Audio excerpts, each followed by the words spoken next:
Hi, aniquest here, and this is my recap for the epic rise to power story. The banished court magician aims to become the strongest. If you dig my recaps, don't forget to subscribe and smash that notification bell. The story starts with our main character, Alec, casually spending his time fishing by the water.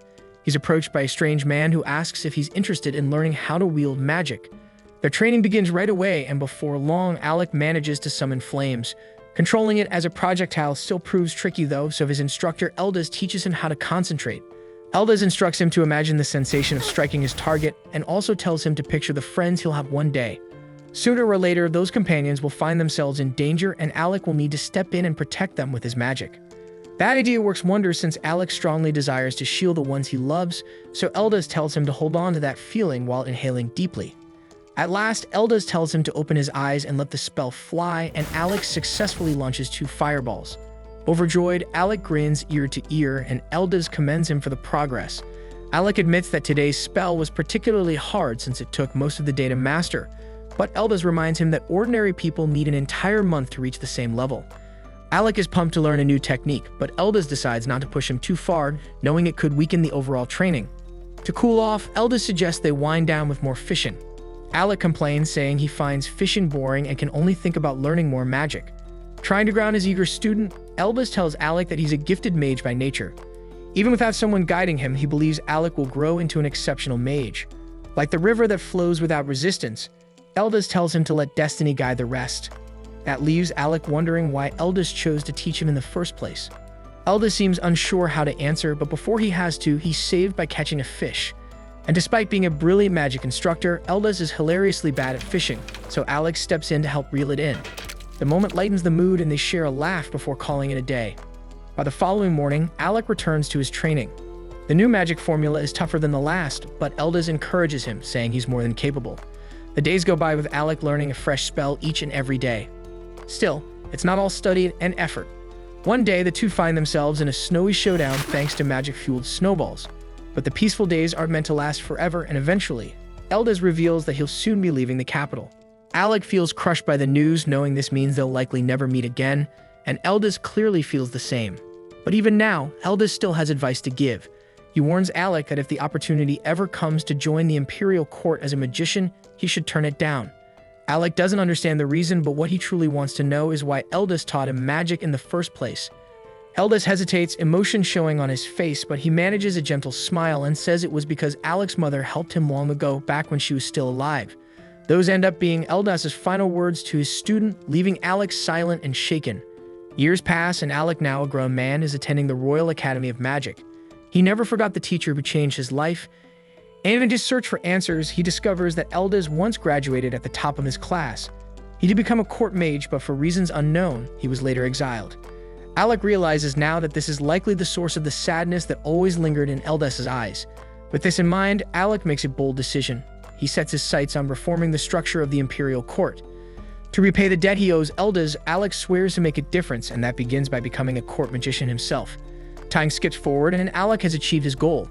He's now serving as a court mage, but that changes quickly as Prince Regulus announces Alec's dismissal. Regulus questions whether Alec even understands his own duties.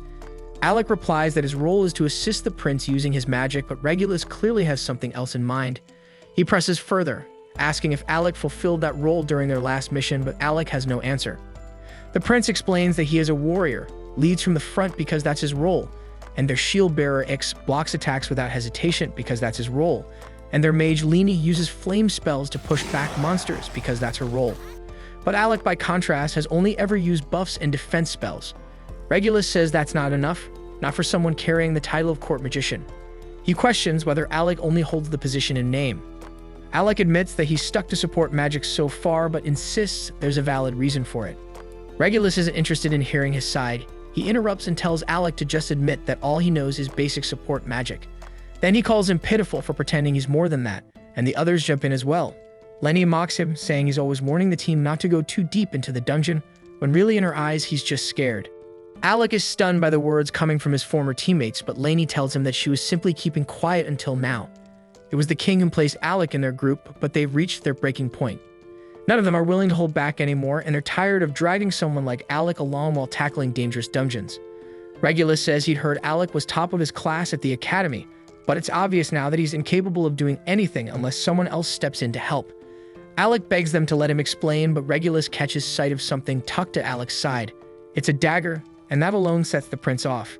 He snatches the weapon from Alec and reminds him that he gave a direct order forbidding commoners from carrying arms.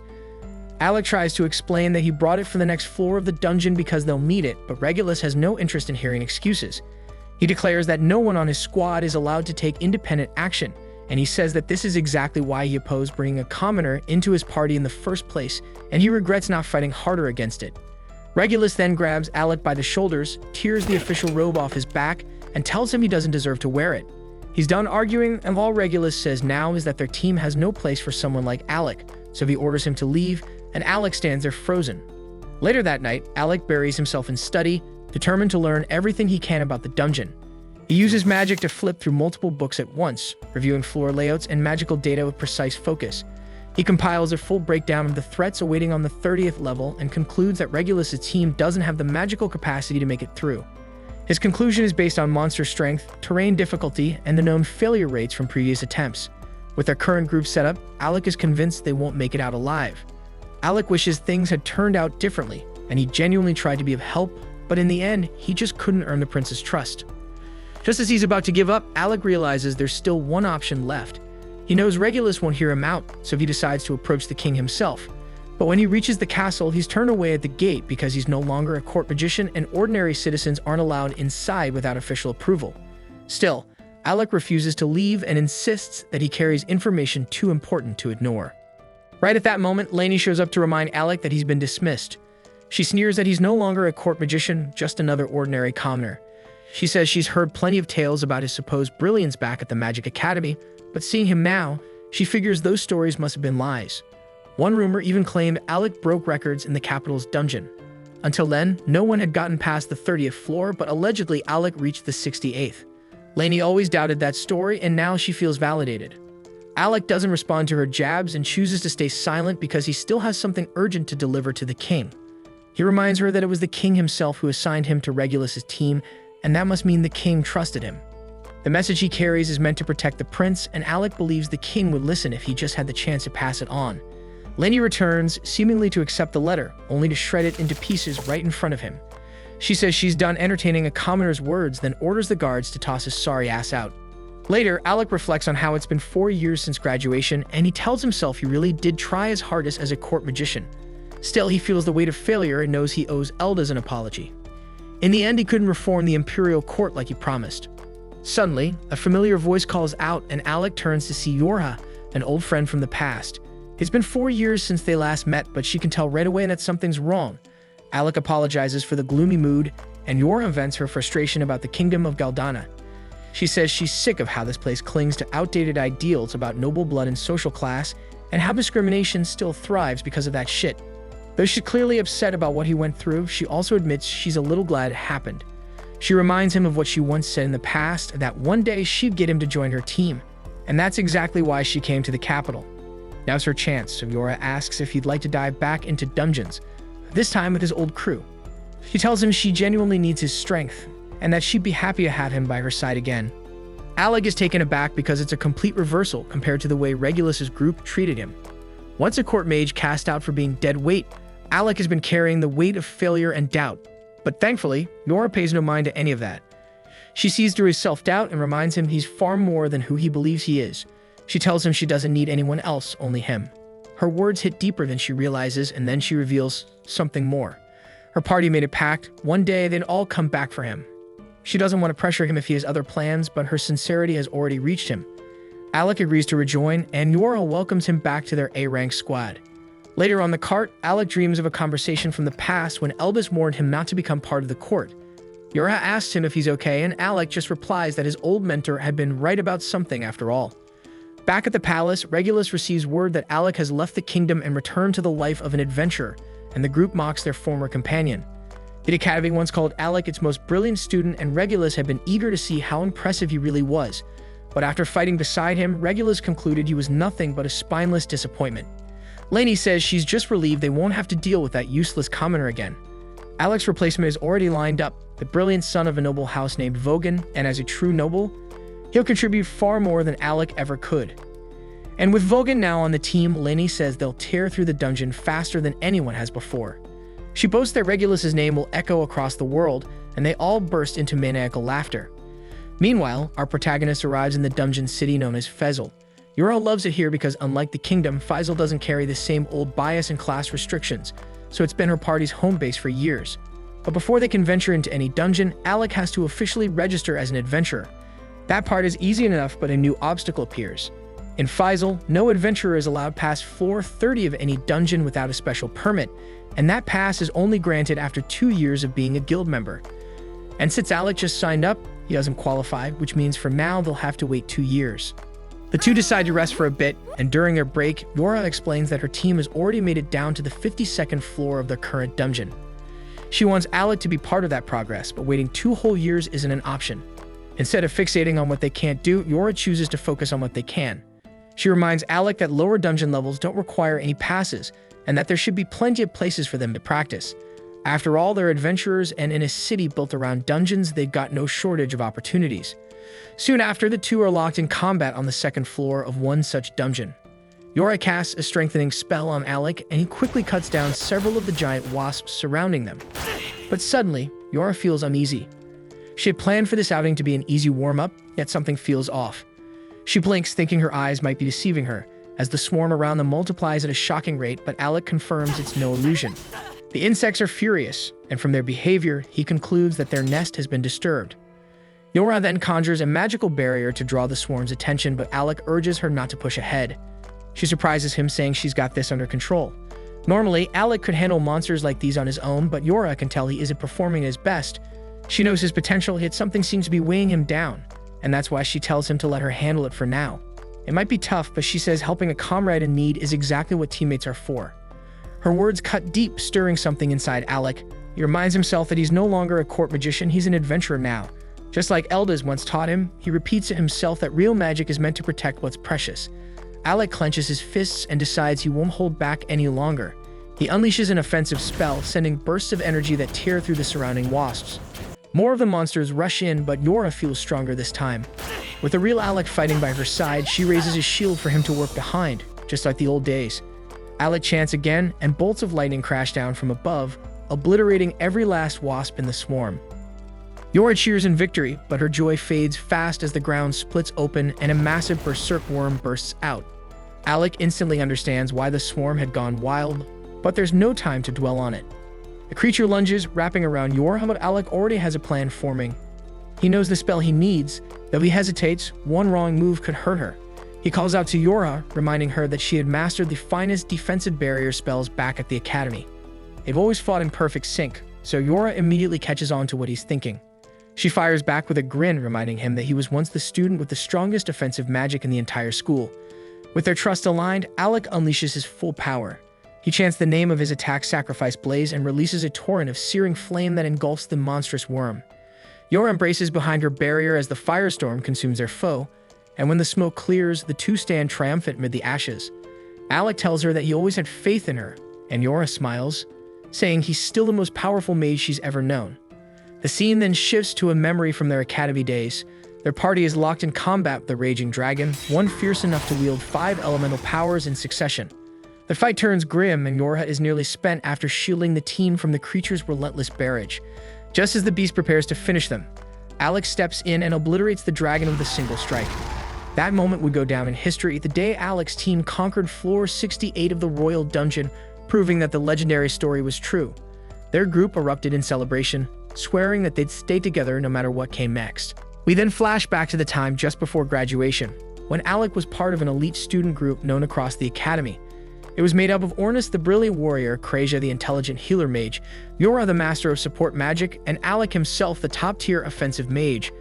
On graduation day, the 4 of them had just smashed the academy's all-time dungeon record, reaching the 68th floor, earning them top placements and recognition across the school.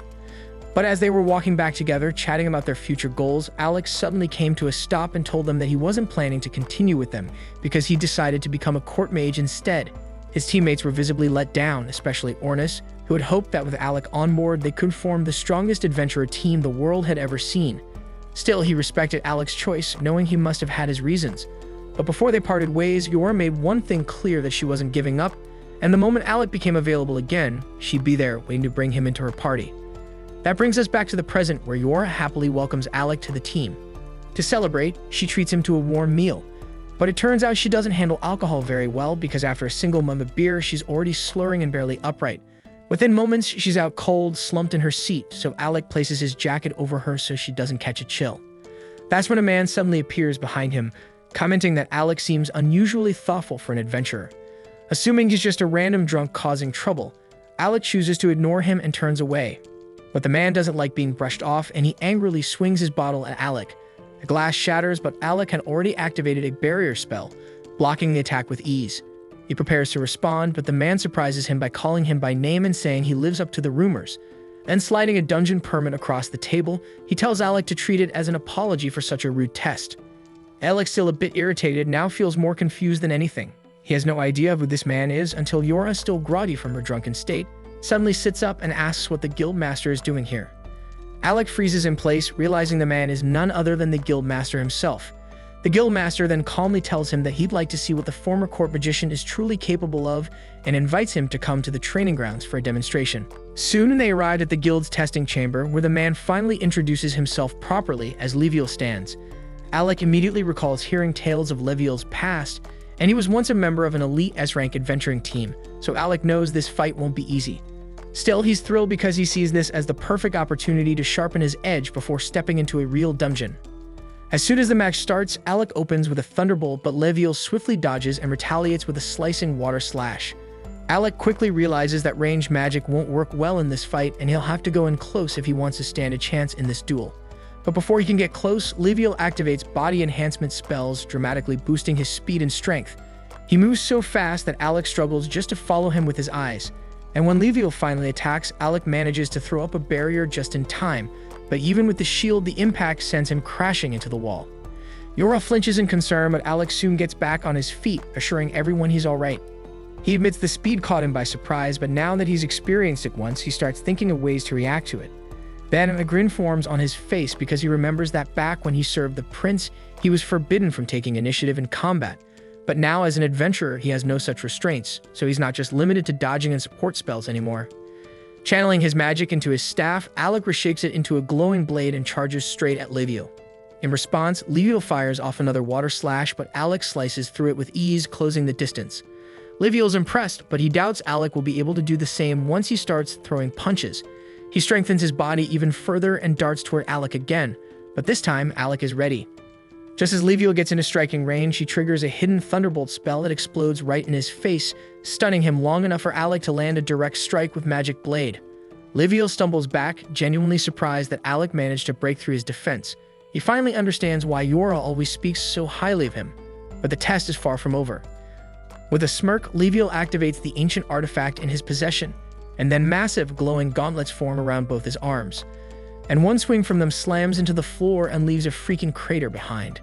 Alec instantly understands that taking even one hit from those gauntlets would be catastrophic, so he knows he has to tread carefully. Still, he refuses to back down and casts another thunderbolt spell, but this time the effect barely slows Leviel at all. The artifact Leviel activated has a secondary effect. It gradually regenerates his wounds. That means the longer this fight drags on, the slimmer Alec's chances of winning become. Realizing he has to stop Leviel from healing, Alec keeps up the pressure, launching rapid strikes. But none of his hits are landing because Leviel's speed and movement are too precise.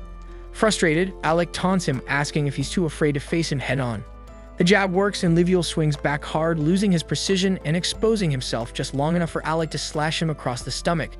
It's the opening Alec was hoping for, so he's finally landed a solid hit, but he knows it will take far more than that to defeat Leviel. Leviel charges in again, and Alec throws up a barrier. The punch blasts through it, shattering the shield completely. Even so, the impact slows Leviel down just enough for Alec to drive a spell-boosted strike into his chest. Leviel is not willing to lose, so he slams his fist down with a devastating hammer blow, kicking up a giant cloud of dust that covers the field. Yora starts to worry that Leviel is going too far for what's supposed to be a test, because that last hit looked like it should have knocked Alec out. But then Alec appears behind Leviel and lands one final blow before his wand breaks and he collapses. Yora runs to check on him, and Leviel admits he may have pushed things too far, and he declares Alec the winner. As Yora starts treating Alec's wounds, Ornis shows up after getting tired of waiting, and is shocked to learn that Alec had just fought Leviel. He tells Leviel it was a bit much to use his strongest weapon in a sparring match, but Leviel says that things got intense, and he lost himself mid-fight. Now that he's seen Alec fight, Leviel is sure he's ready to enter the dungeon and hands over the dungeon pass. The test didn't go how anyone expected, but Ornest still congratulates Alec for passing. Since Alec is still unconscious, they carry him back and let him rest on a couch. By now, everyone knows what Alec went through as a court mage, and the fact that he lasted as long as he did is nothing short of incredible. The palace was packed with snobs who couldn't stand the sight of a commoner in their ranks, so Alec must have fought with everything he had just to hold his ground for this long. Right then, the receptionist bursts into the room, urgently calling for the guild master with some bad news. Leviel quickly tells the group he has to take care of something and asks them to stay behind and look after Alec while he's gone. Before leaving, he warns them not to go anywhere near his alcohol stash, especially not to touch the rare bottles. The moment Leviel steps out, Ornest casually strolls over to the liquor shelf and grabs the most extravagant-looking bottle he can find, grinning to himself just to mess with Leviel later. Then, turning serious, he asks Yorha to tell him the full story behind Alec's time as a court mage. Up to this point, he's only heard vague bits and rumors, and what he hears stuns him. Alec's job was to serve as the prince's personal protector, but he was banned from carrying a sword or using any magic that could outshine the prince. He was even ordered to carry supplies and manage the inventory during their travels. And the worst part was that after being forced to rely entirely on support spells, the prince had the nerve to call him useless for not using attack magic. That last detail throws Ornest off, and he always thought Alec specialized in offensive magic. Yorha confirms that's true. Alec specifically went out of his way to learn support spells just to stay on the prince's good side, even though it didn't suit him. Hearing all that, Ornest is furious. The mistreatment Alec endured is far worse than he expected. And the second Alec starts to stir awake, Ornest doesn't hold back, and he tells him they should forget about the dungeon for now and go teach that spoiled prince a lesson he won't forget. But Alec, still groggy, calmly tells Ornest to let it go. He admits it still bothers him, but not to the point of seeking revenge. Ornest offers to go beat the guy up for him, but Alec chuckles and puts a hand on his shoulder. He says there's no need because he's just happy to finally be free, doing what he loves with people he trusts. That's all that matters now. Besides, with no one left to cover up the prince's failures, the sweet karma is bound to catch up with him soon. That gives Ornest an idea, and he tells Alec they should focus on becoming the greatest adventuring party the world's ever seen. And once the rumors reach the capital, the prince will realize what he threw away. And when that day comes, Alec will be able to look him straight in the face and tell him off however he likes. Alec admits he likes the sound of that, and they fist bump, vowing that together, they'll become the strongest party out there. At the same time, in another part of the guild, a badly injured adventurer from an S-rank party is being patched up while reporting to the guild master about her latest mission. Her name is Krista, and the mission had gone completely off the rails, everything fell apart, and her teammates are still trapped deep inside the dungeon. So she pleads with Leviel to assemble a team to rescue them. Leviel immediately calls for an emergency meeting, but with such short notice, the only adventurers available are the ones already present at the guild. He informs the gathered group that they'll be forming a rescue squad to retrieve the rest of Krista's party, currently stranded on the 64th floor of the dungeon. Tension fills the room as everyone exchanges uneasy glances because they all know how risky that floor is. While the meeting is in full swing, Alec is still sitting alone back in Liviel's office. That's where Krasia finds him, surprised to see him by himself. She greets him warmly and asks how he's holding up, but judging by the bruises and cuts all over his body, the answer is obvious. She asks why he isn't in the meeting, and Alec quietly says he didn't want to intrude. Everyone else attending is A rank, and he still doesn't feel like he belongs among them. Without saying a word, Krasia raises her hand and casts a healing spell, restoring Alec's injuries. Then she looks at him and gently reminds him that no one in this guild sees him as an outsider. While he worked at the royal court, Alec had gotten used to blending into the background, never speaking up, never standing out for fear of offending arrogant nobles. And even now, he struggles to shake off those habits, even if things are different here. Krasia sees the weight he's carrying, so she reaches out and softly pats his head, telling him she's always around if he needs someone to talk to. And the gesture lifts his spirits more than he expected. Moments later, Ornest and Yorha return. Ornest looks fired up as he tells Alec they've just been handed the perfect opportunity to explore the dungeon. He fills him in on the rescue mission and adds that the area they're heading to is nicknamed the Tank Killer. And the reason is that healing magic is completely nullified inside. The only way to recover is with potions, which means survival is much harder. Alec is surprised Krasia agreed to a mission like this, considering how much she relies on healing spells. But she admits she's not exactly thrilled about it. In fact, she hates everything about that place. She'd only give in because Ornest wouldn't stop insisting that it'd be the perfect first mission for the new team. Alex starts to doubt whether he's even strong enough to help, but Yora shuts that down immediately. She tells him that he's the key to the entire operation. His magic is what their strategy depends on, and without him, they wouldn't stand a chance. The party soon makes its way toward the dungeon, and as they stand before its looming entrance, Ornis confidently declares that this will mark the beginning of their party's legendary tale. Then they start laying out their options and plans. This dungeon has a unique magical field, one that completely suppresses healing magic, so this will force them to rely entirely on potions and evasive tactics to survive incoming attacks. Their destination is deep inside, near the level 64 boss chamber where Krista's guild members are currently trapped. But reaching that point means first battling through every preceding floor and defeating the bosses that guard them. Ornis quickly assesses the situation and notes that if they go floor by floor, they'll arrive far too late. That's when Yora pulls out a gleaming magic crystal, revealing that Krista had given it to them in advance. And with this item, they can bypass all previous levels and teleport straight to level 64. Alec instantly recognizes that this must be an exceptionally rare and powerful artifact, so Yora says that Krista didn't hesitate to hand him out because her only priority is rescuing her teammates, no matter the cost. Yora then adds that the level 64 boss is reportedly an undead, which unfortunately renders Krazia's light-based healing magic ineffective. And since Yora herself is a support mage, the bulk of the fight will rest on Alec's shoulders.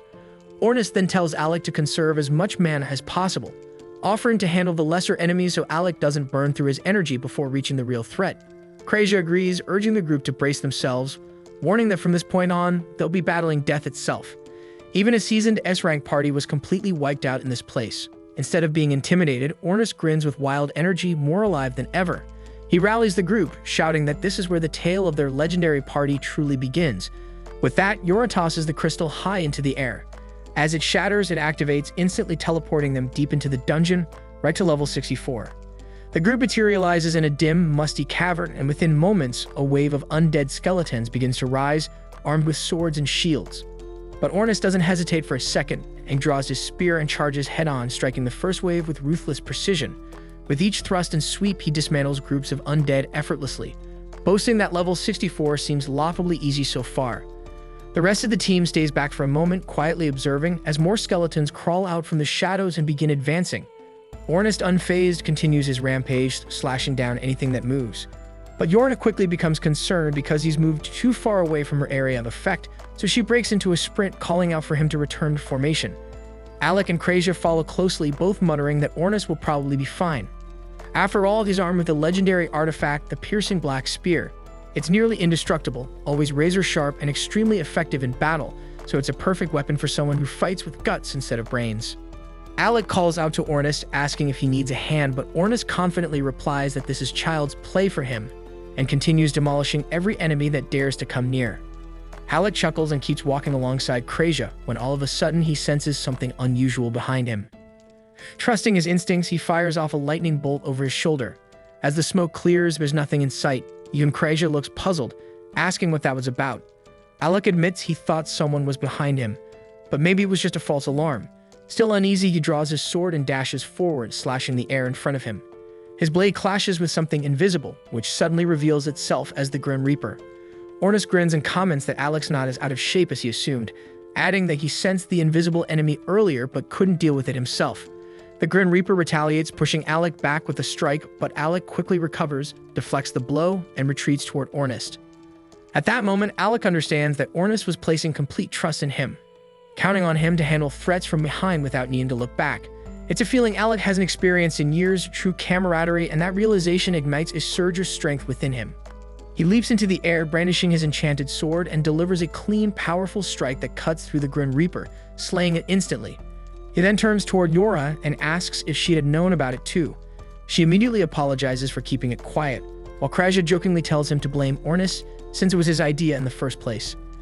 Alec smirks and tells Ornis he owes him one, to which Ornis replies that they'll talk about favors after they actually make it out of this dungeon alive. The four teammates now regroup side by side, ready to take on whatever comes next.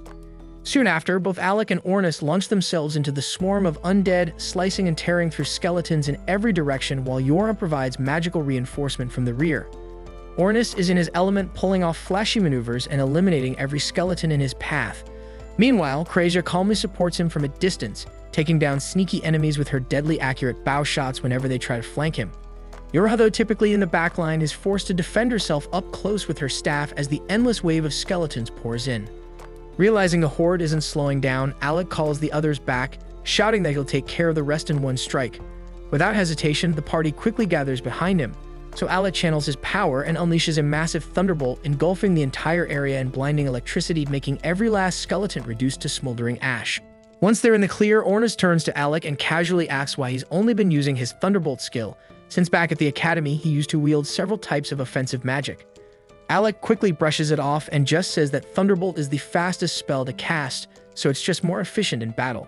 Ornis raises an eyebrow, clearly unconvinced, but chooses not to push the issue as there's no time to dig deeper because they're on a mission. Suddenly, a monstrous roar echoes from the depths ahead, and they all instinctively assume it must be coming from the boss room. Ornis doesn't hesitate because the moment Yura casts reinforcement magic, he blasts forward like a flash, running faster than Aishao himself.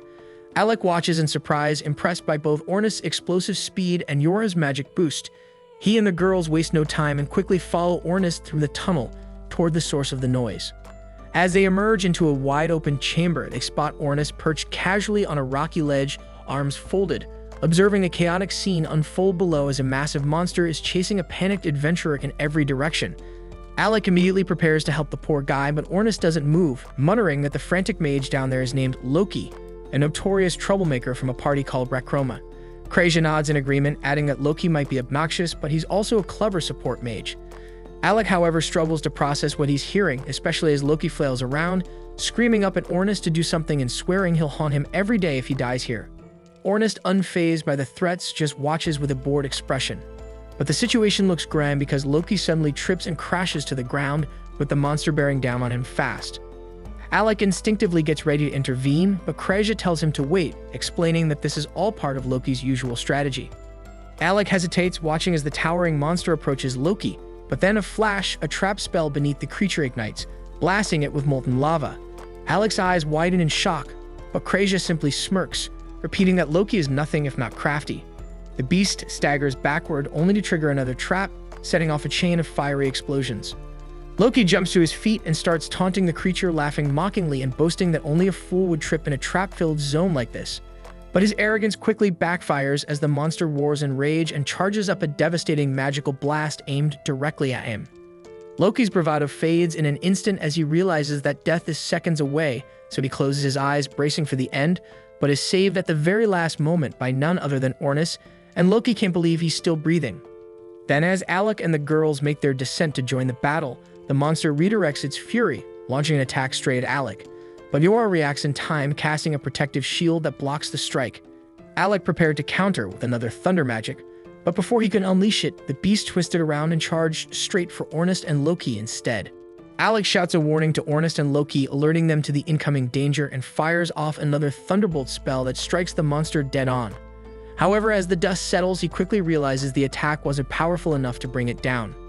Ornis notices the creature rapidly closing in on him, so he resorts to a desperate maneuver, charging straight at the beast and slipping between its legs in a swift motion.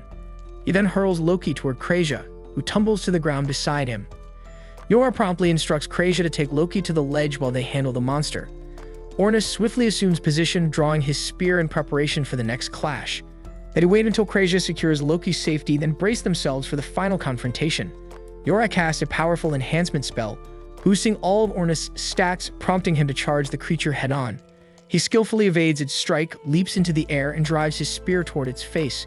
Yet the monster proves far more resilient than expected, violently shaking him off and flinging him to the ground. Yura races to aid the fallen Ornis, but the monster attempts to crush him instantly. Fortunately, she casts her shield spell just in time to block the blow, giving Ornis a brief moment to recover. Meanwhile, Alec appears almost theatrical, conducting an unseen symphony as he summons 5 glowing magic circles around the monster. Loki observes in disbelief, remarking that even generating 3 circles is incredibly difficult. For Alec to conjure 5 simultaneously, he must be a prodigy, but Kreja calmly replies that Alec is capable of far more. To Loki's astonishment, Alec proceeds to summon 20 magical circles at once.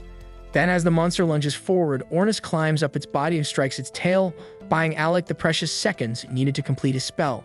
Ornis then leaps away just as Alec finishes his incantation and unleashes a devastating barrage of thunderbolt magic that electrocutes the beast, freezing it mid-motion. But when Alec moves in to deliver the final blow, The creature unexpectedly sidesteps, narrowly evading the attack. The monster immediately begins charging its own magical blast, but Krasia quickly casts a blinding spell, momentarily disorienting it. At the same time, Miura uses her magic to summon enormous glowing chains that bind the monster tightly in place. Taking full advantage of the moment, Ornus hurls his spear like a javelin, landing a direct hit through the creature's skull as Alec prepares to finish it for good.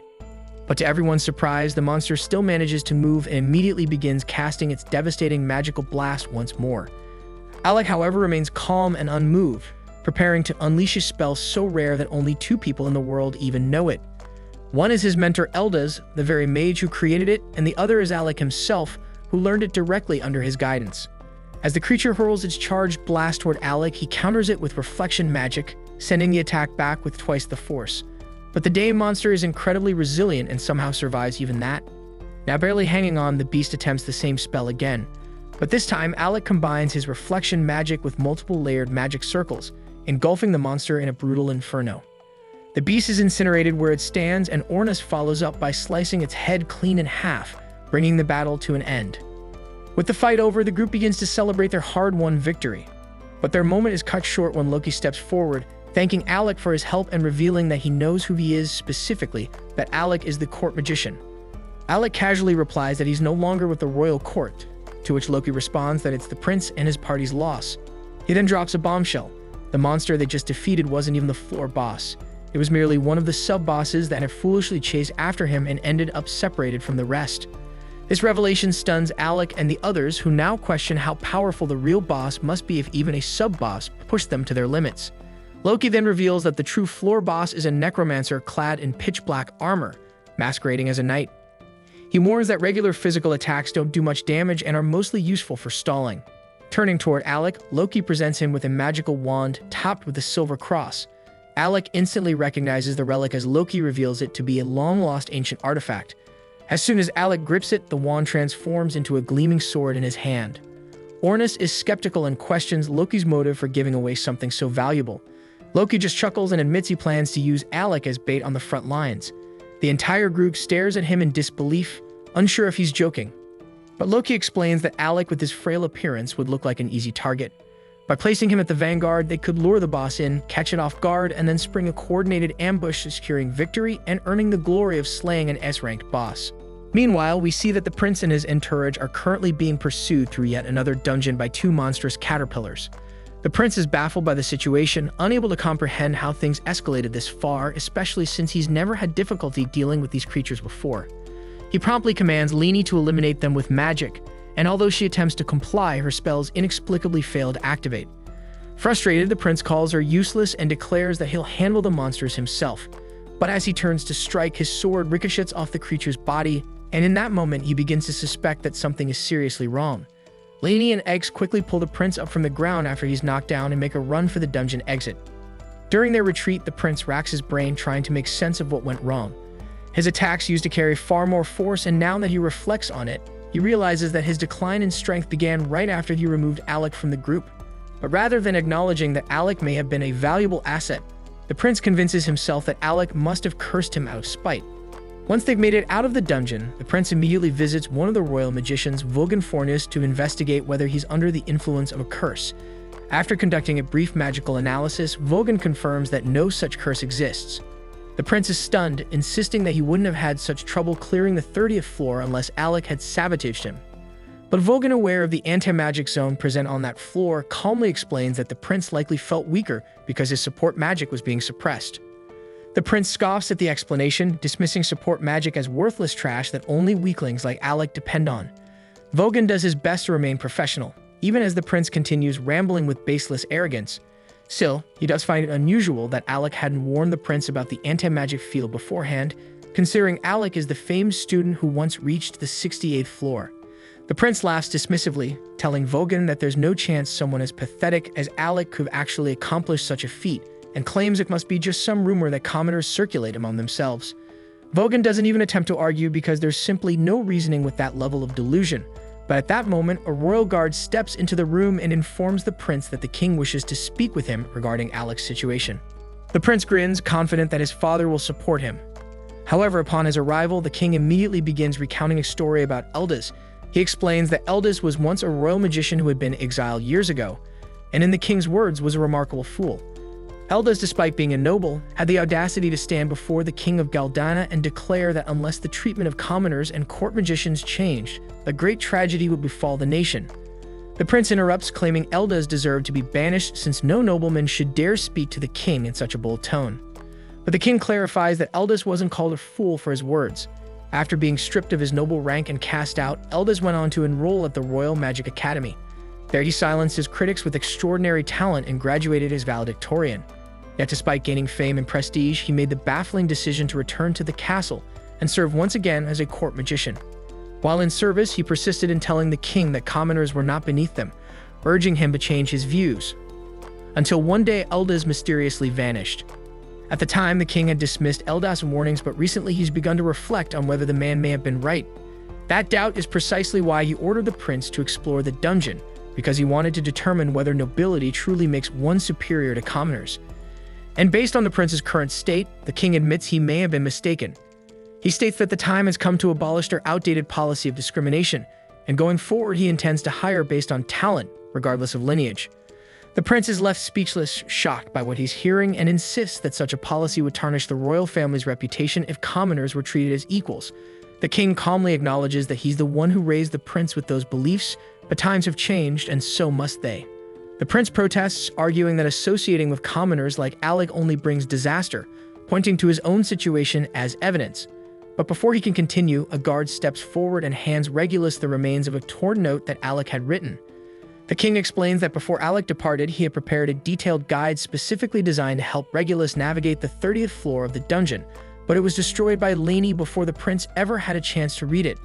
Regulus is stunned by the revelation, and overwhelmed, he quietly tells his father that he's not feeling well and excuses himself from the room.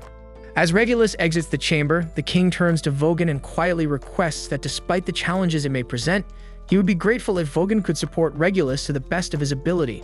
Vogan nods and assures the king that he will do everything in his power. At the same time, Regulus is spiraling into a mental breakdown because if Alec truly possessed remarkable talent and insight all along, then the harsh truth is that he himself may have been the problem, and he simply cannot accept that reality. At the same time, on Alec's side, he is in the midst of asking Loki to explain why he doesn't want him using magic against the upcoming boss. Alec understands that artifacts carry immense power, but this particular boss is supposed to be immune to physical attacks, and he doesn't believe the sword alone will be effective. However, Loki clarifies that he never intended for Alec to actually defeat it with the sword. He just wants Alec to act like a close-range fighter to prevent the boss from anticipating a magical attack. The rest of the group catches on to the strategy, but Kreja remains confused as to why they need to deceive the monster in the first place. Loki then explains that this boss possesses intelligence equal to their own. Alec finds the claim hard to accept, and Loki understands the skepticism. Still, all he asks is for Alec to rely on his blade, at least until he gives the signal, and Alec ultimately agrees to follow the plan. With that settled, Loki turns to Kreja and says there's something he needs her assistance with. It would take too long to reach their allies on foot, so he intends to use teleportation magic. The only issue is that he doesn't currently have enough mana to cast a spell by himself, so he requests her support in completing the ritual. The group immediately panics upon hearing the words teleportation magics, since it's a closely guarded national secret, and even being aware of it could put them at serious risk. But given the circumstances, they decide to take the gamble, while jokingly agreeing that if it all goes wrong, they'll just blame Loki. As Loki begins drawing the teleportation circle and walking Kreja through the process, Alec takes a moment to pull Yorha aside and asks whether Loki is someone he can truly trust. Yorha admits that she personally doesn't care for Loki's attitude, but when it comes to serious matters, he's absolutely dependable. To back that up, she tells Alec that 2 years ago, Loki successfully led a large-scale raid on a high-tier dungeon, and due to his exceptional planning, the entire mission was completed without a single casualty. Hearing this, Alec decides to put his full confidence in Loki's strategy. And once the teleportation circle is finished, the group gathers together inside it. Yorha is in awe, witnessing real teleportation magic for the very first time. However, Loki informs her that this is merely a simplified variant designed to transport them to a destination of his choosing. On that note, he gives the group a firm warning. They'll be arriving directly in front of the boss, so they need to be battle-ready the moment they arrive. With that, Loki activates the teleportation circle, and in the blink of an eye, they vanish from their location and reappear right in front of the other members of Loki's team, who are currently locked in combat with the Dark Knight. The two allies have done their best to hold the creature off, But despite their efforts, they've inflicted little damage and are now visibly running out of stamina. Luckily, Ornus rushes in just in time to cover their retreat. He engages the knight head-on, drawing its attention. And while the knight focuses on Ornus, Alec tries to land a sneak attack from behind, but the enemy reacts instantly, leaping into the air to avoid the strike. The knight then charges at both Alec and Ornus, while Loki and Krasia move quickly to assist Rewell and Marbell, helping them retreat to safety. The knight's armor is incredibly dense, and from what they can tell, there's no actual body inside it. But that makes no difference to Ornus because he rushes forward again, striking at the knight. The enemy attempts to jump over him, but Ornus was ready for that and pinned the knight's cape with his spear into the ground, creating a perfect opening for Alec to sever the knight's head. As the heavy steel helmet crashes to the floor, Alec wonders if that was enough to finish it off. But in battles like this, things are never that simple. The knight suddenly begins to stir once more and grotesque tendrils burst out of its now exposed neck. So it becomes clear that this is an undead headless horseman, and the creature they had slain earlier must have been its mount. For a brief moment, Alec gets caught up in his thoughts, and by the time he snaps back to reality, the Dullahan is already airborne and descending toward him with a powerful attack. Alec raises his sword in a panic to block the blow, and barely manages to withstand it. The monster is faster and stronger than before, confirming Alec's suspicion that it had been holding back earlier. So from this point forward, the fight is only going to become more intense, but luckily he doesn't have to face it alone. While Alec is holding his ground, Yorha is continuously casting buffs on Ornus, and once he's fully charged, Ornus launches himself forward and lands a brutal hit on the knight, giving Alec just enough of an opening to knock the creature back. Alec is stunned by how resilient the knight's armor is because if his weapon weren't a powerful artifact, it would have shattered long ago under the pressure of such fierce blows. Even worse, the fact that their opponent is undead means that no matter how many times they manage to knock it down, it will always regenerate and rise again. And speaking of which, the knight suddenly retrieves its severed head and reattaches it to its shoulders before unleashing a deafening shriek that rattles the entire battlefield, leaving everyone momentarily disoriented. Immediately after, it locks on Alec and delivers a brutal kick with all its force, launching him backward at an alarming speed. Fortunately, just before he slams into the wall, Yorha casts a barrier spell that cushions the impact. She rushes over to check on him, and Alec reassures her that he's okay. He just hadn't anticipated the knight having such refined martial prowess. And if not for Yorha's quick reaction with the barrier, there's a real chance he wouldn't have survived that blow. With that in mind, he turns to Loki and asks how much longer he has to keep fighting using only the sword. Loki, still in the midst of completing his preparations, tells Alec that he needs to hold out for 5 more minutes. Easier said than done because Alec almost died a moment ago and he's down to just 3 potions. Meanwhile, Ornus is struggling to stay on his feet, shouting for Alec to get his ass back into the fight. Together, the two press on, doing their best to keep the knight engaged until Loki's 5-minute countdown is finally up. With his setup complete, Loki activates a massive magic circle and begins laughing, drawing everyone's attention. The display provokes the knight into a panic, so it charges straight at Loki and slashes him across the chest. But that, as it turns out, was all according to plan because the Loki it struck was nothing more than an illusion, and the grand spell circle was simply a decoy designed to lure the enemy into a carefully laid trap. In that instant, ice begins to crystallize beneath the knight's feet while the real Loki observes from the top of a nearby tower. At the same time, Ornus triggers a teleportation trap crafted earlier by Loki and Krasia that instantly moves him behind the knight, giving him the opportunity to strike and push it forward. Just then, Marbell leaps down from an overhead arch, aiming a heavy downward slash. The knight narrowly dodges the blow, but this too is anticipated. Loki then placed another hidden ice trap that activates on contact, weakening the knight's movement speed with a freezing debuff. Realizing Loki is the mastermind behind the battlefield manipulation, the knight begins scaling the tower to eliminate him directly. Loki draws a magic blade to defend himself, but Rewell is visibly concerned because Loki doesn't have the raw power to stand toe-to-toe with the knight. Although he had Yorha apply a 7-fold strength amplification earlier, the strain on his body is immense and he's barely holding it together. Still, while Loki holds the knight's attention, Yorha prepares and casts a high-tier binding spell to restrain it. The spell succeeds, but not before the knight lands a heavy strike on Loki, knocking him off the edge of the arch and sending him plummeting toward the ground. Yet even in freefall, Loki remains calm and unfazed because everything is proceeding exactly as he envisioned. And as he falls, he looks over to Alec and with a smirk, calls out that the stage has been set and it's time to bring this battle to an end, and he happily agrees. Alec then starts deploying a vast network of magic circles around the knight, and Loki is impressed since it's even more than what he used against the previous boss. But after everything Alec has already endured, his body is beginning to buckle under the strain of maintaining such advanced spellwork. He forces himself upright and casts the Thunderbolt Acceleration spell, which deals heavy damage, but the knight still manages to move and is beginning to break free from the restraint spell Yora placed on it. She struggles to hold it in place, but at this rate, the knight will break loose any second, so she yells at Alec to finish it off already. Of course, that's far easier said than done since Alec's body is on the verge of shutting down. And this marks the second time today he's used such a high-level incantation, and the sudden mana loss would have knocked out just about anyone else. Alec is no exception, but he has far more riding on this now, so no matter how badly it hurts, he grits his teeth and powers through, finalizing the casting sequence for one of his ultimate spells. A lightning dragon takes shape, and the instant Alec unleashes it, it tears through the knight, vaporizing it on impact and bringing the battle to a close. With the threat finally gone, Alec drops to the ground from pure exhaustion and mutters a joke about how having dependable teammates really makes a difference when your life's on the line. Yoro walks over and corrects him, saying it was more like they were the ones relying on him the whole time because they never would have stood a chance without him.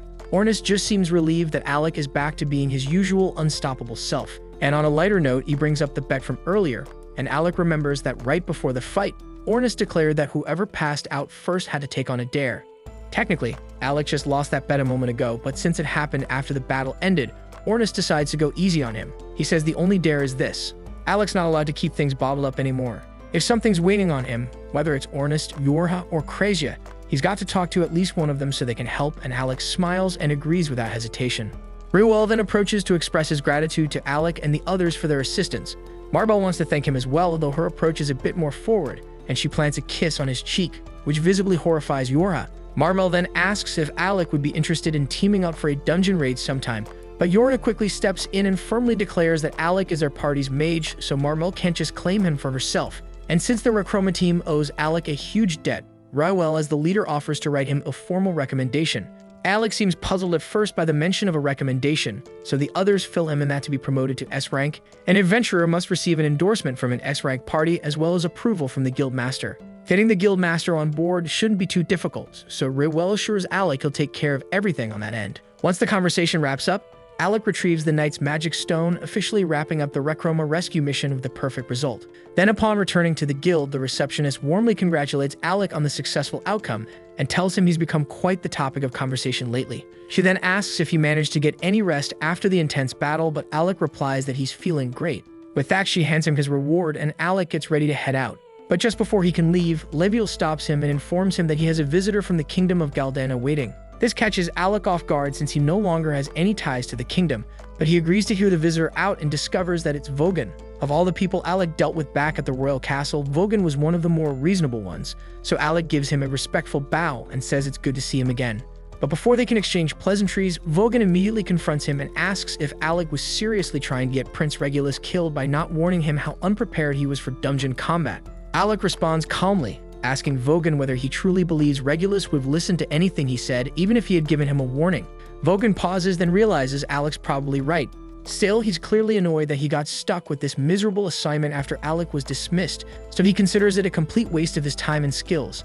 Alec asks if that means Vogan was chosen as Regulus' new party mage, but Vogan replies that calling himself a magician at this point feels like a joke, so he's more of a glorified babysitter than anything else. After Alec's departure, Regulus attempted to tackle the 30th floor of the dungeon solo and ended up suffering serious injuries as a result. Vogan had hoped the incident would serve as a teaching moment, giving Regulus a chance to reflect and grow. Instead, the prince refused to accept any blame and demanded that Vogan accompany him here so he could confront Alec face to face. Alec asks if that means Regulus is currently in the city, and Vogan confirms it, explaining that he's down in the underground training arena at this very moment. Alec hadn't expected to cross paths with Regulus again so soon, but he realizes this might be the perfect chance to finally close the book on their unfinished business.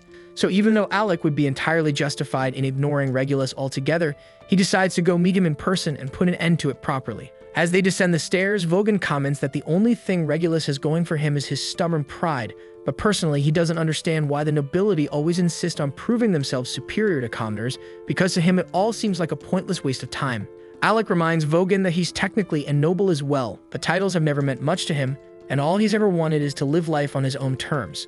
When they reach the arena, they find Regulus already waiting at the center. To Alec's surprise, the first thing Regulus brings up is that the king intends to change how the kingdom is governed. While Regulus personally disagrees with this shift, he says he'll comply out of respect for his father's wishes. Hearing this gives Alec a sliver of hope that maybe Regulus has finally started to come around. But that hope is short-lived, and Regulus quickly adds that regardless of politics, he still can't stomach the idea of taking orders or even advice from someone he views as beneath him. Alec tells him that if he'd just listened back then, he wouldn't be in the mess he's in now. But it's clear Regulus still refuses to hear reason, and Alec knows there's no point wasting breath on someone so willfully blind. Regulus has spent all 15 years of his life being told that he's inherently better than commoners, so the idea that he might be the one in the wrong simply doesn't compute. Desperate to prove that everything he's ever believed isn't a lie, he draws his weapons and challenges Alec to a duel, asking Vogan to serve as an official witness to their fight. Without warning, Regulus charges at Alec, forcing him to block with his wand. But Alec is caught off guard to find that Regulus has swapped his usual longsword for a pair of daggers. A few years back, when Regulus was first selecting his weapon, Alec had recommended that he use daggers instead of a longsword, pointing out that his body was still too small to wield something so heavy effectively. But Regulus had instantly dismissed Alec's advice without giving it a second thought, but ironically he's now following that very advice. Still, just changing weapons didn't suddenly make him a skilled fighter, and Alec easily sidesteps one of his attacks, causing Regulus to stumble forward and slam face first into the ground. Alec suspects that Vogan probably played a role in setting this whole encounter up, so he asks what he said to provoke the prince. Vogan simply told Regulus that if he truly wanted to challenge Alec's strength, he'd have to prove it in combat. At the end of the day, it was Regulus' decision to show up and issue the challenge, and Alec has to give him some credit, because despite everything, the prince didn't resort to cheap tricks. He came here looking for a clean, honorable fight. Regulus' daggers are artifacts, so they carry a good amount of power behind them. During one of their direct clashes, he even manages to break through Alec's shield, but that's about all he can pull off. He had clearly been training hard with those daggers in preparation for this moment, and in doing so, he finally realized that the real reason he ever made progress in the dungeon was because of Alec's support magic. After Alec was dismissed, Regulus kept attempting to clear the 30th floor of the dungeon on his own, but every time he'd come back beaten and bloodied, unable to understand why. Eventually, he sat down and read through the recovered pages of Alec's original report, and what made his blood boil was that everything Alec had written turned out to be right. If he had just followed that guidance from the start, he wouldn't have failed so miserably. And even just reading it made him realize how insanely gifted Alec really was, which only made it harder to come to terms with the way he had treated him. So now Regulus demands that Alec activate his artifact and face him for real. Alec asks if Regulus is really sure about going through with this, knowing full well the gap in power between them, but Regulus stands firm and refuses to back down. Still before they fight, Alec has one question he needs answered and asks if it is actually true that the king intends to reform the way the royal court operates. Regulus confirms it, adding that his father had apparently been testing the strength and resolve of the lower classes, which is why he sent both Regulus and Alec into the dungeon. If that's the case, then it explains why the king always treated Alec with such unexpected kindness, and this revelation is without a doubt the best thing Alec has heard all day. Because now, those 4 years he spent serving as a court magician don't feel like a complete waste after all. But as for Regulus, he warns Alec to brace himself because he won't be holding anything back. He draws his artifact and charges forward, fully prepared to face the consequences. Regulus is shaking in his boots, knowing full well he's about to get the crap beaten out of him, but still he stands his ground, ready for whatever's coming. Yet at the very last moment, instead of striking Regulus, Alec shifts his aim and slams his attack into the ground. Regulus demands an explanation, asking why Alec chose to let him off the hook. He reminds him of every insult, every time he ignored him, mocked him, and acted like he was worthless for no reason at all. He built his whole self-image around the belief that being a noble made him better than everyone else. But if that was a lie, then what's left of who he is? He came here thinking that dying by Alec's hand would at least let him hold on to some shred of dignity. But now, Alec's looking at him with pity, and Regulus is completely lost and he doesn't know what to believe anymore. Alec typically isn't one to laugh at someone else's misery, but even he can't help chuckling at how ridiculous this has all become. He walked in expecting a bitter grudge match, figured Regulus would be shouting threats and throwing punches, but instead the guy's breaking down and asking for life guidance. The absurdity of the moment makes it impossible to stay angry, and suddenly Alec realizes how pointless all that resentment was in the first place. Once he sees that Alec isn't mad anymore, Regulus lowers his head and sincerely apologizes for how he treated him in the past. And Alec is honestly stunned because he never thought Regulus had it in him to swallow his pride and admit fault. Still, he understands that Regulus acted the way he did because of how he was raised. That doesn't excuse it, but if Regulus is willing to change, then Alec figures it's worth letting go, so without hesitation he offers his hand. Regulus reaches out, about to accept it, but at the last second he pulls back, still feeling a bit too embarrassed to follow through, and he wants to hang on to a little bit of pride. Instead, he pulls out Alec's old court magician cloak and apologizes for taking it from him that day. He tells Alec he can have it back if he wants, and he also presents a letter from the king himself, stating that there's an open seat at the royal court waiting for Alec should he ever choose to return. Alec raises an eyebrow and asks if the king is ordering him to come back, but Vogan assures him that it's not a command, just a request. Alec nods, then says he doesn't need the cloak or the letter because he's perfectly content with his current party and has no intention of ever leaving them behind again. Regulus accepts his answer without complaint, but insists Alec take the cloak anyway because it belongs to him. Then he tells Vogan they're done here and it's time to leave because there's nothing more to say. But as he walks away, there's the faintest smile tugging at his lips, and it's clear that both he and Alec have finally made peace with their past. The following day, Alec meets up with the group and asks if anyone's got time to hang out. Krasia, Yorha, and Ornest all say they're free, so they ask what he's thinking. Alec admits he was hoping they could show him around Faisal since he's still not fully familiar with the place.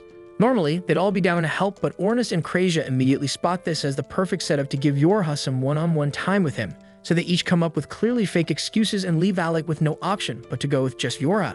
Alec doesn't pick up on how suspicious their exit is, and Yorha just laughs it off, even though she knows full well they just handed her a gift on a silver platter. That said, she almost screws it up right away by asking Alec if he wants to push the date to another day, but he says he's totally fine with it being just the two of them. Hearing that gets Yorha a little hyped, so she jumps up and says she's going to give him the full Faisal experience. A bit later, the two are strolling through the city as Yorha explains that Fizzle's an adventurer-heavy town, so it's common to find weapons, armor, and all kinds of gear sold everywhere. But she warns him not to trust everything he sees, since some merchants are shady and love tricking people with useless junk, but that'd be great advice if she wasn't currently getting conned herself. Alec watches, half amused as Yorha's already fallen for some sketchy pitch.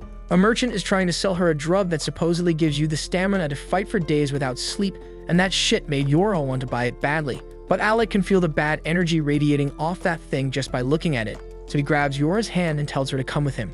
He figures it'd be smarter to let Krasia and Ornest handle the shopping instead since Yorha gets easily distracted. She admits she does get Duke here and there, but reminds him that the last time she asked those two to shop, Ornest came back looking like Zoro, and Krasia bought an oversized teddy bear, so trusting them isn't exactly a winning move either. With that in mind, Alex says he'll take over the party's shopping from now on, and Yorha tells him that would honestly make her life way easier. As they continue walking, Alec notices a cozy-looking cafe and suggests they take a break, so the two of them go inside to relax over some tea. While they're sitting and chatting, Alec brings up how Ornest and Krasia seem to really dislike Loki, and asks Yorha what that was all about.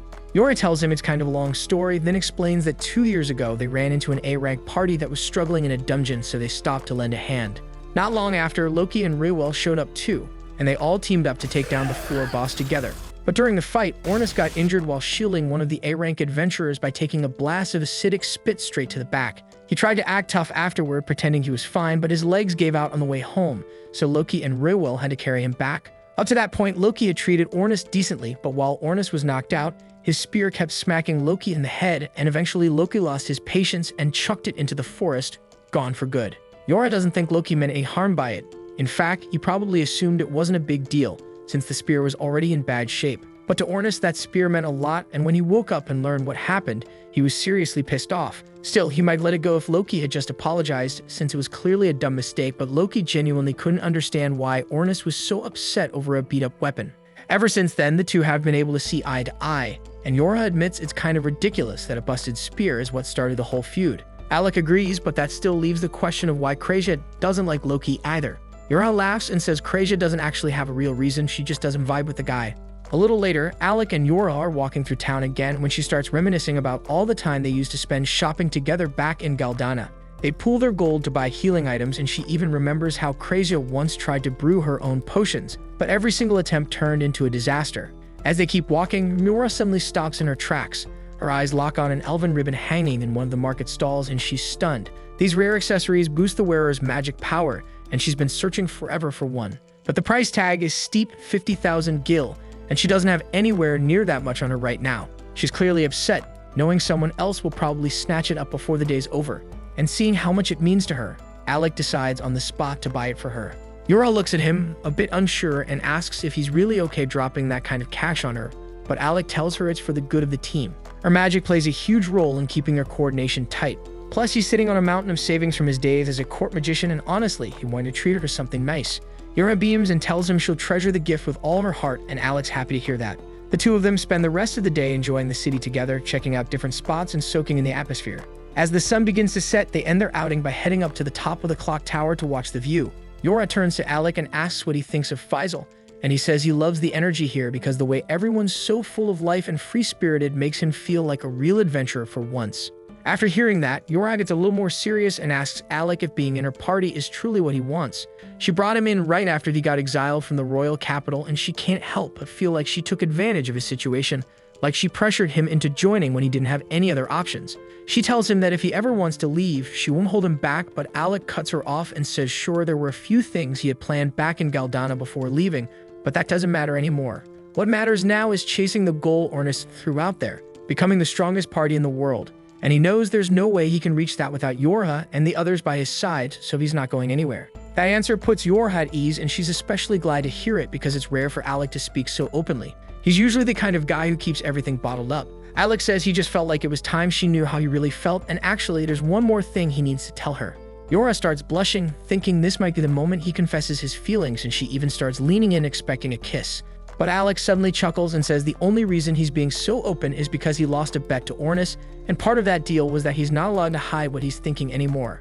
Yorha instantly realizes Alec still has no clue how she feels about him, and it leaves her totally flustered. She really hoped he'd finally make a move, but he's not. Frustrated, she turns away, trying to hide her embarrassment, while Alec just stands there confused, completely unaware of why she suddenly looks so upset. The following day, Ornis heads over to wake Alec and finds him completely knocked out in bed, surrounded by a pile of books. He tries the usual way, calling Alec's name, but when that fails, he just yanks the covers off and shouts for him to get the hell up. Ornis reminds him that a proper adventurer is up at the crack of dawn, ready to go. Alec gets it sure, but he still doesn't understand how Ornis has this much energy first thing in the morning. Once Alec is dressed and ready, the two of them step out into the backyard to start their morning training session. They go at it full force, and Yorha, watching from the side, warns them to dial it back before one of them ends up getting seriously hurt. Of course, the warning goes completely ignored, and if anything, it just fires them up more. Both guys are hell-bent on proving they've got the edge, and the clash only gets more intense. It finally wraps up when Alec's sword shatters mid-strike against Ornis' defense. Ornis technically wins, but still calls Alec a damned monster for being able to keep up that well while being a mage. Either way, he's not done yet. He says it's time to crank things up and tells Alec to summon his artifact so they can keep going. But before Alec can do anything, Yorha jumps between them and puts a stop to it, saying if they push this any further, someone's definitely going to get wrecked for real. Right at that moment, Loki decides to make an entrance. Seeing them all training hard, he smugly steps in and offers to give them a few tips. After all, he is an S-rank adventurer. But nobody's interested, so the whole group just turns to leave and get on with their day. That's when Loki suddenly flashes their S-rank ID and asks if they really want to treat him like this when he's the one who recommended their party for S-rank promotion. As soon as he says that, Yorha immediately spins around and gets hyped, asking to see the card. She's clearly thrilled about the promotion, but Loki says he won't hand it over unless Ornis apologizes for all the times he treated him like crap. Ornis flat out refuses, and just as the tension starts building, Krista and Rue will arrive and step in, telling Loki to quit making trouble for Yorha's team.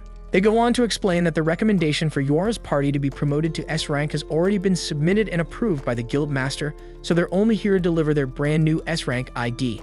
Everyone's riding high from the promotion, but then Krista walks up to Alec and tells him she doesn't think becoming S-rank is nearly enough to repay everything he's done for their party, so she tells him straight up that if he ever finds himself in trouble, he better not hesitate to call on her, and Alec genuinely appreciates it and says he'll keep that in mind. And to celebrate the fact that Lasting Period officially made it to S-rank, Loki suggests they all go out for lunch, so Krasia quickly announces that Loki is inviting everyone to eat on his tab, and immediately the group heads over to the tavern for a well-deserved feast. Even while they're eating, Alex still can't fully wrap his head around the fact that he's part of an S-rank party now.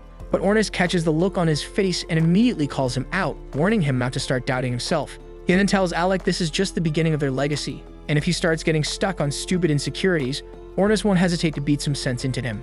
Alex says he gets it, and with that, Yorha lifts her glass and proposes a toast to their new S-rank status. They even go as far as ordering a whole barrel of the tavern's most expensive booze, much to the dismay of Loki's wallet. Hours later, night has settled in and everyone's full and tired, ready to head back home. Except for Yorha, who's completely knocked out after drinking way too much. Krasia explains that she was just in an especially good mood tonight, not only because of the promotion, but also because Alec turned down the king's offer to return to Galdana so he could stay with their party instead. Right then, Misha comes running up looking for Krasia, saying the guild is short on healers and they could really use her help. Krasia doesn't hesitate and heads straight to the guild infirmary to assist, but when she gets there, she's surprised by how many wounded adventurers are packed in. She turns to Misha and asks if a dungeon raid went south or something, but Misha shakes her head because monsters didn't cause these injuries, they were caused by people. That stuns Krasia because it's the first she's heard of anything like that, So Misha explains that there's been a string of attacks recently, adventurers getting ambushed by a dangerous group that calls itself the Shadow Guild. Right then, the guildmaster steps in and calls out to Krasia because he's got another injured adventurer who needs immediate help. The infirmary's packed, so Leviel had no choice but to bring her upstairs to his own quarters. The girl's name is Olivia, and she's in critical condition after being ambushed alone by the Shadow Guild. Her wounds are severe, but with Krasia on the scene, Leviel's confident she'll pull through. Krasia starts examining Olivia's injuries, carefully checking each one. But just as she's about to start healing, Olivia suddenly jolts awake and grabs her hand. She demands to know where she is, so Krasia calmly explains that she was brought to the guild for emergency treatment after being attacked. She then gently asks if Olivia remembers anything about the Shadow Guild that might help, but the moment she hears that name, Olivia erupts in rage. The memories of what happened come flooding back, and with clenched teeth, she swears revenge for what he did to her. She begs Krasia to heal her immediately so she can get back out there and fight. But Krasia stands firm and says no, because if Olivia tries to jump back into battle right after getting healed, it'll only make things worse.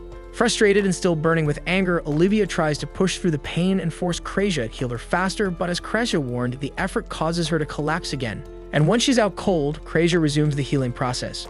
Turns out, Olivia is part of the Nameless Party, one of Fizzle's top-ranked swordsmen, which only raises the question, who the hell could have done this kind of damage to someone that's strong?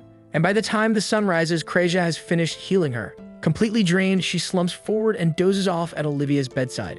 Elsewhere in Fizzle, Alec is buried in research at the library, flipping through everything he can find on the arcane dungeon. Out of nowhere, a boy named Lord walks up and introduces himself as a member of Nameless, the same S-rank party Olivia belongs to, and he asks Alec if he'd be willing to join him on a raid into the labyrinth.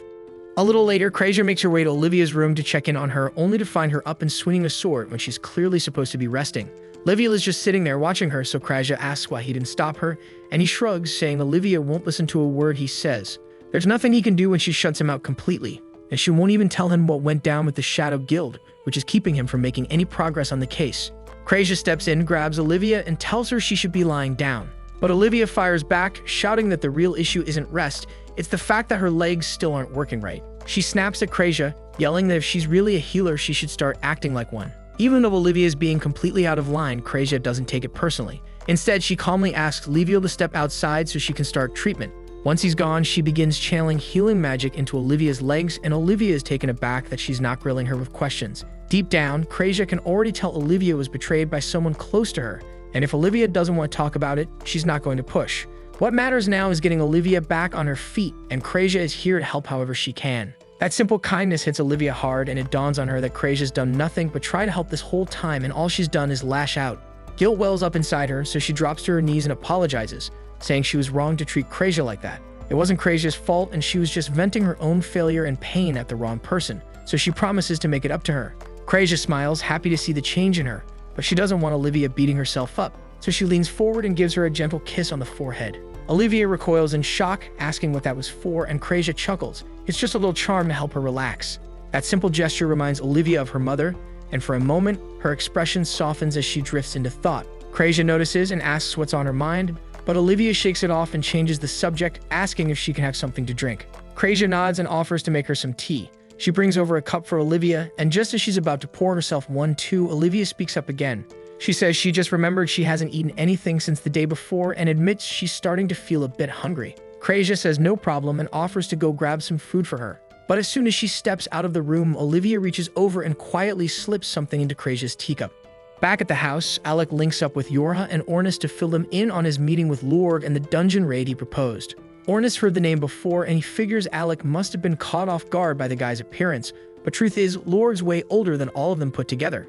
Alec's jaw practically hits the floor, but Yorha chimes in, explaining that Lorg's actually an elf, and for some reason he just likes playing the whole cutesy act, even though he's pushing 100.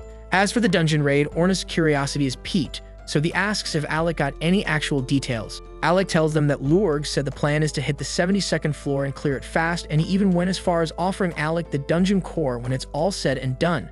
Alec was stunned that Lorg would just hand over the chance to clear the final floor, especially considering Nameless had been grinding their way through it for months.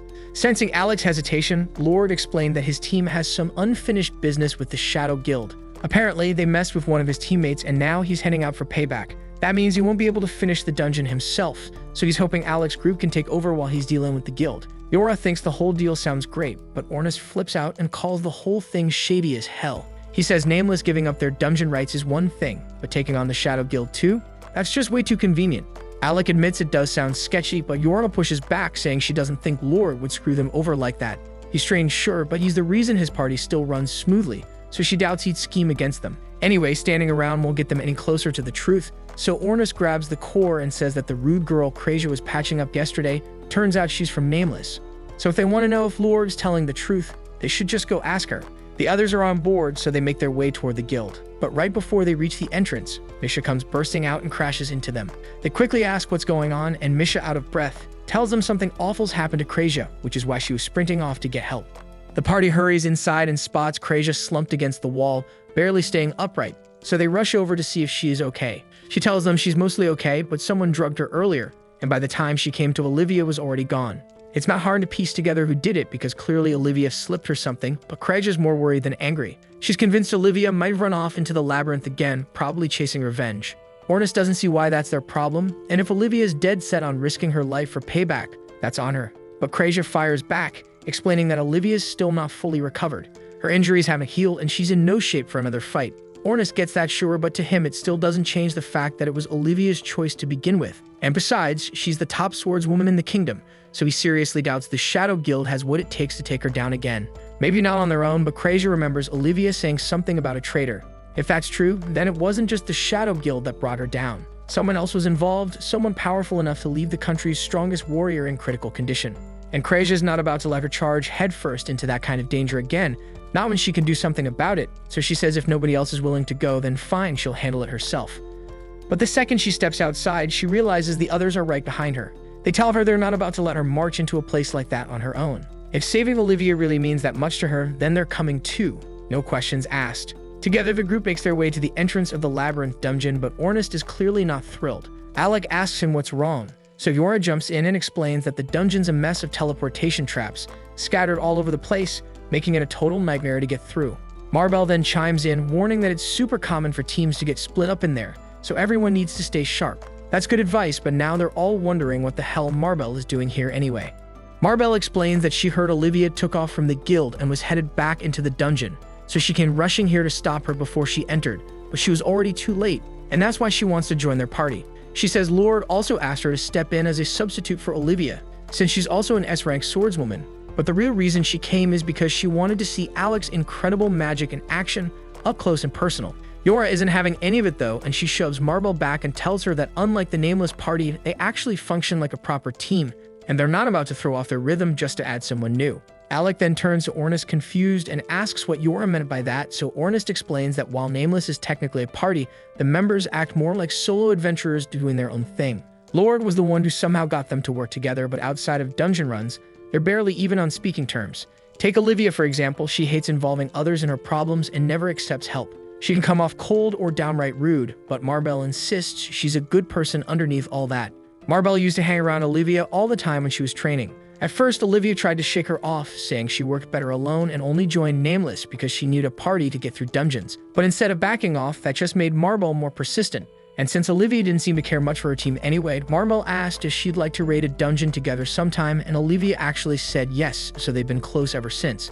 Marbell says she won't insist on coming if she's just going to slow them down, but she's genuinely worried about Olivia and begs them to do whatever they can to bring her back safely. But before heading in, Ornist tosses a wristband to Alec and tells him to wear it because it's their hidden trump card for this dungeon.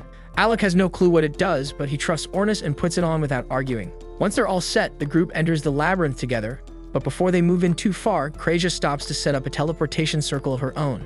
That way, if anyone ends up falling into a random teleportation trap, they'll have a safe way to get beamed to this point in an instant. Ornist is actually impressed that Krasia had the foresight to set everything up like this, so he casually starts patting her on the head. But Krasia doesn't appreciate being treated like a kid, especially not from him, so she immediately stops mid-cast and dropkicks him so hard he was flying across the room. Unfortunately, his landing isn't so lucky because he smacks right into a teleportation trap. Alec panics and rushes over to try and help, but the moment he steps forward, he triggers a trap too, and just like that, both of them get warped to some random part of the dungeon, and it is pretty much Krasia's fault. Over on Alec's side, he has no clue where he landed, but he's surrounded by a swarm of monsters and quickly realizes he's going to have to fight solo. As the horde charges, Alec unleashes Thunderbolt after Thunderbolt, wiping out anything that gets too close. but one slits past his defenses and lunges from behind, only to get dropped instantly by a sharp arrow that pierces straight through it. Alec turns and breathes a sigh of relief when he sees Krasia standing there, but he can't help but wonder how she tracked him down so fast, and she explains it's thanks to the wristband he's wearing. It's called a Mobius ring, and when two people wear a matching pair, the ring keeps them from being separated. So no matter how many teleportation traps Alec triggers, the ring will always drag Krasia to wherever he lands, guaranteeing they stick together. Yorha and Ornis are wearing the other set, so they should be fine too, but things don't exactly look great on their side as a massive mob of monsters is chasing them down. Ornis might be able to handle this on his own, but Yoran doesn't have any combat strength, so she quickly conjures an earth pillar to lift herself out of reach while Ornis dives straight into the chaos. She buffs him with a quick burst of stamina and speed, just enough to keep him from burning out mid-battle. With that boost, Ornis surges forward and slices clean through the biggest monster's neck in one strike. That brutal takedown is enough to send the rest of the smaller creatures scrambling, completely terrified. Ornis sighs, a little let down since they would have made a good warm-up. Yora climbs down and tells him he handled the whole thing like a pro, and Ornis soaks up the praise, clearly enjoying every second. But as they continue forward, they stumble upon something unexpected, and it's the remains of the dungeon floor's boss. Yora freezes because the thing looks like it was obliterated in one clean sword strike, and she can't think of a single person capable of something like that, but Ornis can. There's only one person who could pull that off, and it's Melidyle, the Blade Master. At the same time, in another part of the dungeon, the leader of the Shadow Guild is speaking with Melia, praising him for how impressive he is because not only did he one-shot the floor boss, but he also wiped the floor with Olivia, the S-rank swordswoman from Nameless. Melia casually responds that the only reason it was so easy is because he knows her, and he knows how she moves, how she fights, and exactly how to counter her. The guild leader remarks that that would explain why Olivia was so stunned when she saw him, but then he questions why someone who clearly has a history with an S-rank like Olivia would even bother siding with the Shadow Guild. And if they were close, wouldn't it have made more sense for Melia to work with her instead? But Melia calmly replies that while his goals happen to align with the guild's at the moment, his ambitions are different. Also, he doesn't care what the Shadow Guild's ambitions are because all he wants is to grow stronger, and for that he needs real battles and real experience. Right then, a few Shadow Guild members arrive and inform their leader that intruders were spotted on the 72nd floor, so the leader wastes no time and orders them to hunt the intruders down and kill them on sight. Meanwhile, Alec and Krasia manage to find Olivia huddled in a corner, sporting fresh injuries. The moment she spots them, she casually asks Krasia to patch her up so she can keep moving. But Krasia flat out refuses because she knows full well that if she heals her now, Olivia is just going to run off again the second she's able to stand. Annoyed, Olivia glares at her, but she doesn't argue. Instead, she grits her teeth and forces herself back onto her feet, determined to keep going despite the pain. Alec and Krasia quickly step in her way, blocking her path. Krasia tells her she's not letting her leave until she explains what this is all about, and she asks if this is tied to the Shadow Guild somehow, but Olivia scoffs at the idea. She says there's no way she'd ever lose to those weaklings, and the one she's really after is her former teacher. He's the one who let her mother die, and she intends to kill him with her own hands. Without another word, Olivia steps onto a teleportation trap to make her escape, but Alec and Krasia spot what she's doing just in time and dive onto the circle right before it activates. And in an instant, all three of them are warped together, straight into the middle of a monster nest. Realizing they're cornered, Alec charges headfirst into the monster swarm, forcing a path through sheer will. Olivia instinctively reaches for her blade to back him up, but Krasia holds her back. After healing Olivia's wounds, Krasia explains she's preparing a teleportation circle, but Alec won't be able to handle the entire horde by himself. Touched by her concern, Olivia smiles, then bolts forward to join Alec in the fight, and as the two hold the monsters at bay, Krasia begins channeling the teleportation spell. Mid-battle, a hulking Cyclops takes a swing at Alec. He sidesteps with ease and counters, but his strike barely phases it. It retaliates fiercely, pushing him against the wall of enemies until Olivia charges in and decapitates several beasts in one clean sweep. Alec blinks, stunned that he hadn't even seen her draw, and she casually points out that he's still green when it comes to dealing with high-level monsters. Just then, Krasia finishes the teleportation circle and calls for Alec, but the magic cycle flickers and vanishes. Alec immediately figures out that there's a magic eater nearby, and his fears are confirmed as more of the creatures flood into the chamber. Back to back with Olivia, Alec stands firm as she dashes forward and effortlessly slays another beast. Watching her carve through the horde with precision, Alec can't help but compare her style to Ornist's. Where Ornist fought loud and dramatic, Olivia's strikes were sharp, clean, and merciless. Not wanting to be left in the dust, Alec pushes forward and slays a few himself. Olivia gives him credit for his power and sword handling, but points out that his technique is still too raw. She tells him to stop forcing his strength and instead let his blade flow naturally with his movement. While Krasia scans the area for the monsters suppressing their magic, Olivia and Alec realize the swarm just keeps coming. Olivia calls out, asking if Krasia can locate the magic eater. Krasia shouts back that she's found it, but it's surrounded by a massive cluster of monsters. Without hesitation, Olivia charges straight into the mob, slicing down anything in her way to shield Krasia from danger. Alec darts around the chamber, trying to draw the rest away, but a winged beast swoops down on him. He raises his blade just in time to deflect the strike and knock it back. But the damn thing doesn't give up and keeps chasing him relentlessly, so Alec baits it into clashing with a nearby Cyclops. The bird tears through it in seconds, but its focus never leaves Alec. At the same time, Olivia keeps closing the distance between herself and the magic eater until she finally brings it down and smashes the artifact it was guarding. She quickly calls out to Krasia, letting her know it's done, so Krasia immediately starts charging up a fresh teleportation circle. As soon as it's ready, she calls for Alec, who unleashes a full-powered thunderstrike that electrocutes the swarm of monsters still harassing him. And once they're down, he hurries back to Krasia, who's waiting for Olivia to make it through. After fighting her way past the relentless tide, Olivia finally breaks through and reaches them. She grabs Alec's hand, and with everyone together, Krasia activates the spell and warps them out of the monster-infested death trap. Once they're safely outside, Olivia turns to Alec and asks why he never told her he could use magic like that. He reminds her he already mentioned it before, but Olivia argues that no proper mage would ever charge into a monster horde swinging a sword. She admits it feels weird scolding him like she's some kind of mentor, but still thanks him for helping her survive that hellish room. Alec says he'll keep her advice in mind, then glances at Krasia and asks if she's relieved they all made it out. But she's not in a joking mood and tells him he's brushing things off too easily, and points out that Olivia's injuries still haven't fully healed. She warns that if Olivia keeps fighting so recklessly, her wounds are going to reopen. Then she brings up what Olivia had said earlier about the one who betrayed her, asking who it was that hurt her so badly. Olivia finally opens up. She says her mother was a fellow adventurer who died when she was still a child, leaving her completely alone.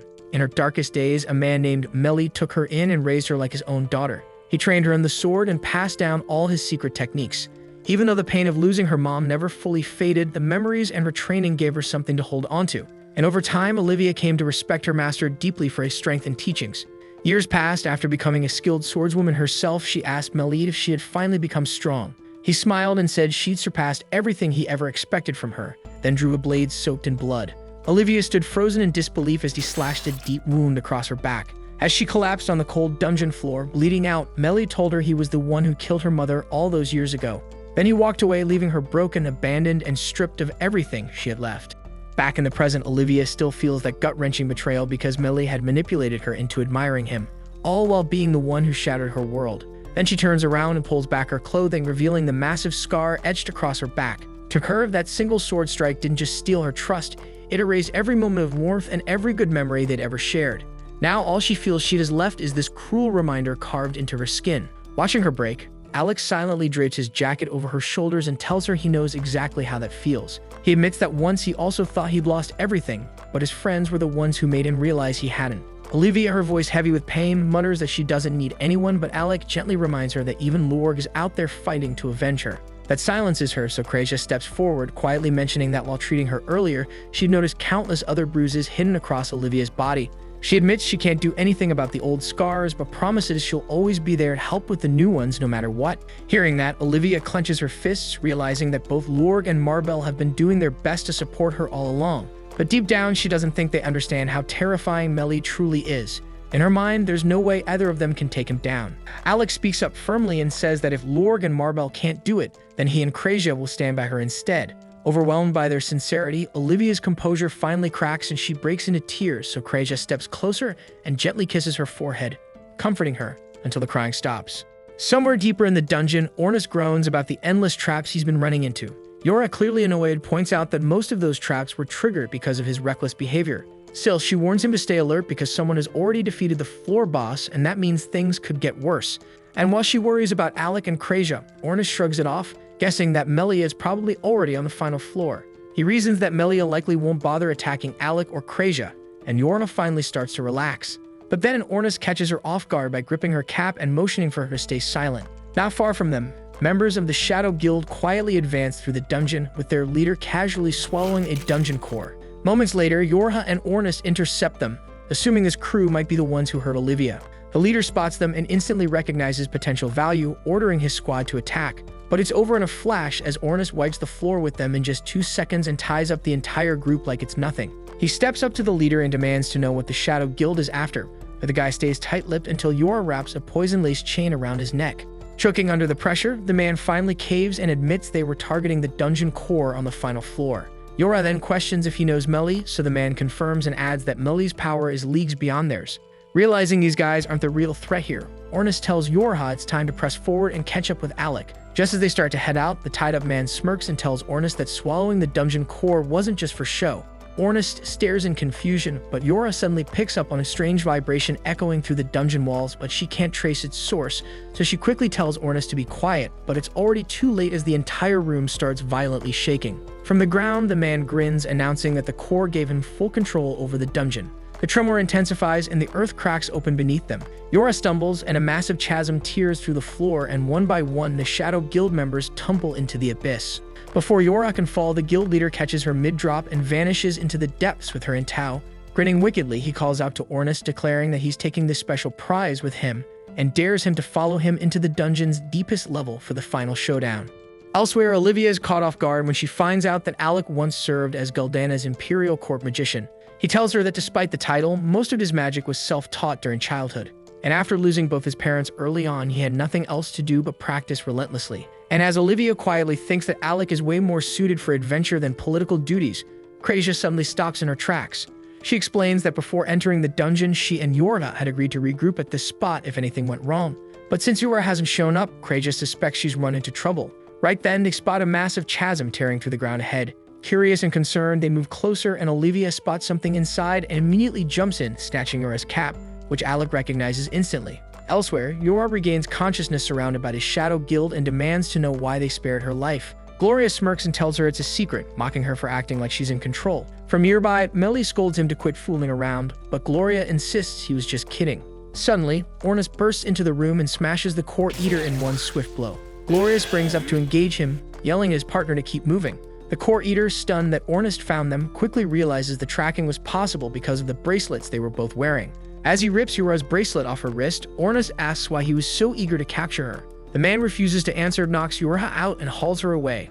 Ornis threatens to tear him apart if he lays a finger on her, but the core eater doesn't even flinch and bolts alongside Melia. Then Gloria blocks Ornis from giving chase and remarks that Ornis won't be easy to beat. During the clash, Ornis observes that Gloria's sword, despite its power, isn't a genuine artifact. Trusting his spear, Ornis smashes Gloria's weapon and drives it straight through his gut. As Gloria crashes to the ground bleeding, Ornis turns to pursue Melly, but Gloria suddenly erupts in a deranged scream. Lying there drenched in blood, Gloria cries out that Melly is a heartless bastard for dragging him to something so reckless. Swearing revenge, he rages that he'll slaughter them all. And as Ornis turns to finish the job, Gloria raises both hands, summoning a demonic force that absorbs his blood and rapidly closes his wounds. His broken blade reshapes itself through the dark energy, and with a chilling grin, Gloria warns Ornis that he's about to bring his life to an end. This was the end of episode 8. Subscribe to not miss the next episode.